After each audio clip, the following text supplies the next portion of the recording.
The Egyptian Football Association is in the process of hiring a new national football coach after they declined to renew Bob Bradley's contract. The American, who was hired to take the team to the 2014 World Cup, failed in his quest as Egypt succumbed to a 7-3 aggregate loss against Ghana. The FA confirmed the second leg tie this week, and that was Bradley's last game in charge. Since winning their 7th African title in 2010, the Pharaohs have struggled to find their winning form.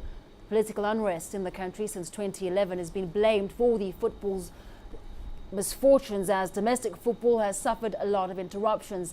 The FA has also announced the league will resume on a 2-group format. Now in golf, and the South Africa Open is underway in Johannesburg.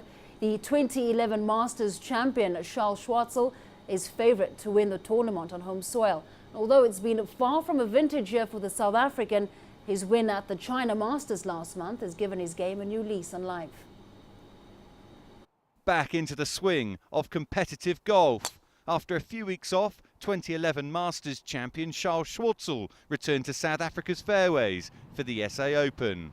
Schwartzel has had a steady but unspectacular year, and his disappointment in not sustaining a serious challenge in any of the majors is clear. I think again it's been a pretty consistent year. It's obviously not to the standards that we would like. I had a lot of top 20 finishes. So it's always been around about.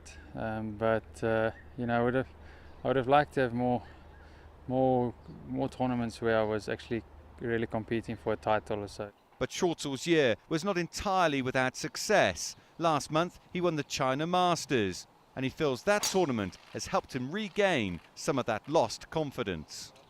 It was really sort of came at a good time.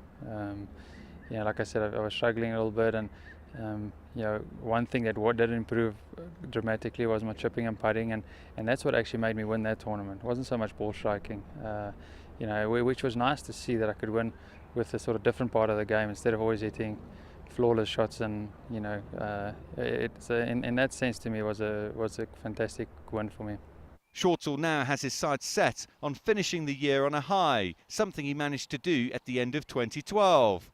Africa's so-called major, the Nedbank Challenge at Sun City, is fast approaching, and that is something Schwartzel is looking to add to his CV.